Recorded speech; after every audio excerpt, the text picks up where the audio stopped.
নমস্কাৰ অসমীয়াত ক'লে বুজি পাবনে পাব নাই পাব থ্যাংক ইউ মই তেতিয়াহ'লে নহ'লে হিন্দী বা ইংলিছ ক'লো হয় কিন্তু আপোনালোকে যদি অসমীয়া বুজি পায় মই আপোনালোকে বেয়া নাপালে আপোনালোকৰ পাৰ্মিশ্যন লৈ অসমীয়াতে ক'ম আজি ৰাজাপাৰা মণ্ডলৰ আমাৰ গোৱালপাৰা ডিষ্ট্ৰিক্ট আৰু গুৱাহাটী লোকসভা সমষ্টিৰ মীৰা বৰঠাকুৰৰ কাৰণে যি কংগ্ৰেছৰ প্ৰচাৰ সভা এই প্ৰচাৰ সভাত উপস্থিত আমাৰ Meghalaya former deputy chief minister Meghalaya প্ৰদেশ কংগ্ৰেছৰ ৱৰ্কিং প্ৰেচিডেণ্ট দেৱৰা মাৰাক বাইদেউ আমাৰ মাজত উপস্থিত MLA মেঘালয় বিধানসভা আৰু MP কেণ্ডিডেট তুৰা কনষ্টিটুৱেঞ্চি লোকসভা চালেঙে চাংমা ডাঙৰীয়া আমাৰ মাজত উপস্থিত আমাৰ গোৱালপাৰা এতিয়া আপোনালোকে জানে ডিলিমিটেশ্যনৰ পিছত এইটো ৱেষ্ট গোৱালপাৰাত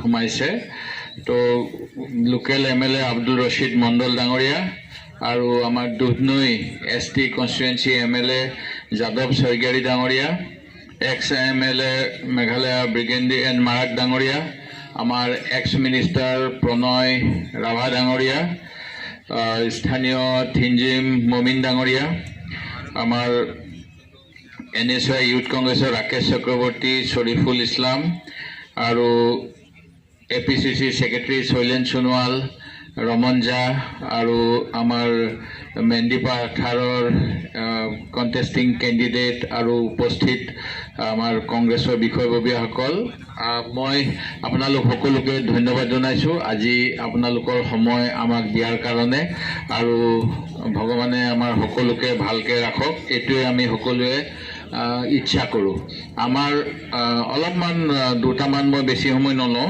মাত্ৰ এটা দুটা কথা কওঁ যে আমাৰ দেশ স্বাধীন হৈছিল আৰু মহাত্মা গান্ধীয়ে দেশৰ স্বাধীনতাৰ কাৰণে আন্দোলন কৰিছিল আমি সকলোৱে জানো আৰু আমাৰ দেশখন কি নিয়মত চলিব লাগে যেনেকৈ গীৰ্জাত বাইবেল আৰু সকলোবিলাক আমি ভালকৈ নিয়ম কৰি পেলাই চলাব লাগে তেনেকৈ আমাৰ দেশৰ এটা সংবিধান বনাইছে কনষ্টিটিউশ্যন আৰু এই কনষ্টিটিউশ্যনখন বনাই আমাৰ ভাৰতবৰ্ষৰ সকলো মানুহক এটা ৰাইট দিছে 5 বছৰত গণতন্ত্ৰ জীয়াই ৰাখিব লাগিব আৰু ভোটদান কৰিব লাগে আৰু ভোট আমি কাক দিছোঁ এইটো আমি নিজে চিন্তা কৰি দিব লাগে আৰু আমাৰ ৰাইজৰ হাততেই পাৱাৰ দিছে যে আমি ভোটদান কৰি আমি গভৰ্ণমেণ্ট চেঞ্জ কৰিব পাৰোঁ আমি গভৰ্ণমেণ্টে যদি ভাল কাম কৰে আমি গভৰ্ণমেণ্টক কণ্টিনিউ কৰিব দিব লাগে আৰু গভৰ্ণমেণ্টে যদি বেয়া কাম কৰে এগেইনষ্ট পাব্লিক কৰে পাব্লিকক যদি যিটো প্ৰমিছ কৰিছে প্ৰমিছ মতে নকৰে কাম তেতিয়াহ'লে আমাৰ পাব্লিকৰ হাতত সেইটো পাৱাৰ আছে আমি গভৰ্ণমেণ্ট বদলাব পাৰোঁ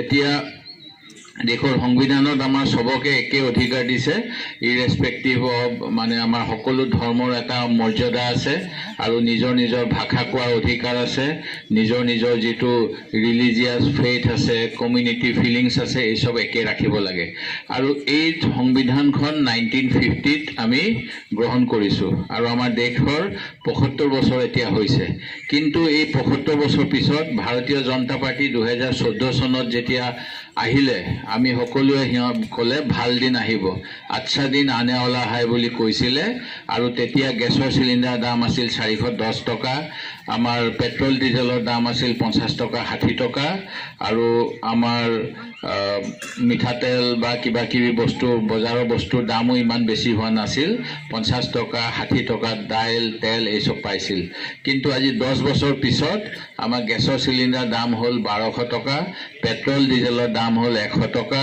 আৰু মিঠাতেলৰ দাম কি জানি 200 টকা আৰু নিমখৰ দাম 30 টকা আলুৰ দামো 30 টকা হৈছে এইকিদিনত 10 টকা বাঢ়িছে কৈছে আৰু সব বস্তুৰ দাম বাঢ়িছে আৰু এমপ্লয়মেণ্ট দিম বুলি কৈছিলে প্ৰতি বছৰ 2 কোটি ইউথক এমপ্লয়মেণ্ট আৰু মহিলাবিলাকক সুৰক্ষা দিম কৈছিল এনেকৈ তেওঁলোকে যিমানখিনি কথা কৈছিল আমি যদি চাওঁ আজি এটাও প্ৰমিছ তেওঁলোকে ৰখা নাই আৰু কিন্তু আমি সকলোৱে ভাল দিন আহিব বুলি 2014 চন 2016 চন 2019 চন আৰু 2021 চনত বিজেপিক অসমত তথা ভাৰতবৰ্ষত নৰেন্দ্ৰ মোদী ডাঙৰীয়াক দুইবাৰকৈ চৰকাৰ গঠন কৰিবলৈ দিছোঁ আৰু এই সময়ত তেওঁলোকে আমাক কৈছিল যে আমাৰ সকলোৱে বেংক একাউণ্ট জনধন যোজনা খুলিব লাগে, তাত 15 লাখ টকা আহিব, ইঞ্চুৰেঞ্চ হ'ব, ফ্ৰী মেডিকেল হ'ব আৰু বহুত কিবা কিবি। কিন্তু আজি যদি আমি কুৱেশ্যন কৰোঁ তেওঁলোকে তাৰ এটাও প্ৰমিছ ফুলফিল কৰা নাই। তেতিয়াহ'লে তেওঁলোকে যিটো কৈছিলে সেইটো ফেইল কৰিছে।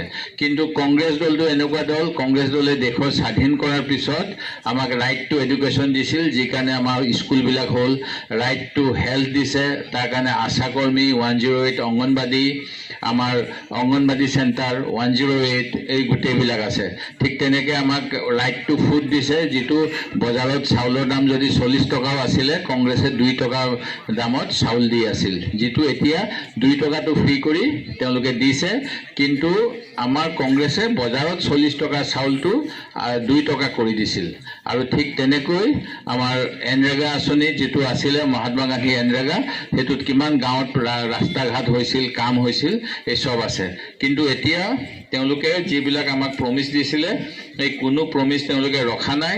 আনকি তেওঁলোকে আমাৰ বিভিন্ন কমিউনিটিৰ মাজতো যিটো নিজৰ নিজৰ ৰিলিজিয়াছ ফেইথ, সেইটো কনষ্টিটিউশ্যন চেঞ্জ কৰি এবাৰ বদলাব পাৰে বুলি কৈছে। আৰু এই কনষ্টিটিউশ্যন চেঞ্জ কৰিব হ'লে তেওঁলোকক 400 নাম্বাৰ অফ MP লাগে।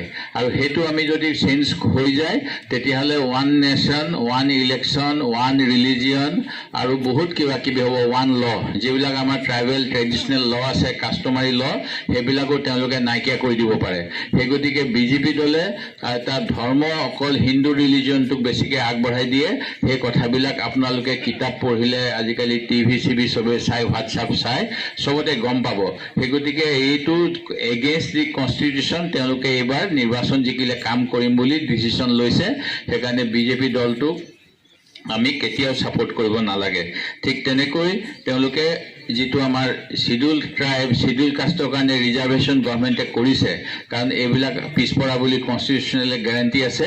সেই গতিকে সেইটোও এনকি তেওঁলোকে উইড্ৰ কৰি দিব বিচাৰে।